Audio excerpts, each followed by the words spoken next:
just a small pizza joint, really. I mean, it's what we do, except we just do most of it from scratch. So that's the difference. We were just interested in opening a restaurant and for him to be able to cook food that he enjoys. So originally, we looked at trying to find a bigger spot just because we were outgrowing our previous location. The issue is that heating and cooling a place that's so much larger can pretty much put you out of your cost bracket really fast. And with the solar and the solar thermal heating, it kind of was able to make it not such a huge leap for us. We were more apt to want to give it a try. So hence we're here, and it's worked out really well. Our restaurant runs at about 88.5% renewable energy. It's either supplied by Mid-America or by our restaurant generating energy itself. So our solar panels produce not only energy, but it also heats our water for our solar thermal heating and for the water for the business itself.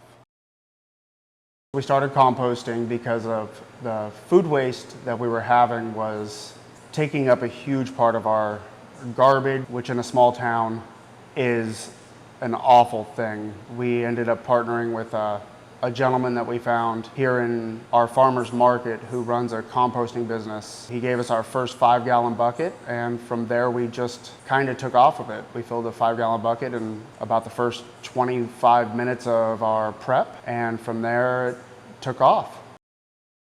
Windy Hill Compost, I started it in February of 2020, right before the pandemic, and officially kind of got started with the produce in the park in Atlantic in 2021 as well as last year, and since then we've done about 7,000 pounds of food waste and kept that out of the landfill. In addition to produce in the park, the first year I was doing the Elkhorn Farmers Market, and Eileen came over one day and was looking to learn a little bit more about compost, and she decided to get a bucket, and from there we just kind of grew along with their volume and decided that it would be a good place to have a community compost site. So that's where we went from there, and it grew from that point. We wanted to make sure that there was the accessibility to it, and so with our volume of food waste, we offered our location as a drop-off site, and hence why we have the bucket behind us and the community comes to our location now and drops off. The advice I would give to another restaurant to start trying to be more sustainable would be to reach out to your local community, find out what the people around you are doing, educate yourself, speak with the people that run your landfills. They can help you with doing different, having different mechanisms in place to recycle, compost, reuse different things, recycle your cooking oil. Also, reach out to the people at the farmer's market.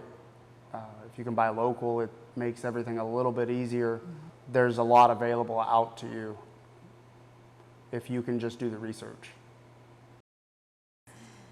The Iowa Restaurant Association has been an amazing support to us as a restaurant and to all restaurants in the industry, not only by pushing legislation through to help us, but also providing informational webinars through the pandemic, giving us information on what we need to know as a restaurant and what can benefit us and ways to help our businesses succeed during difficult times.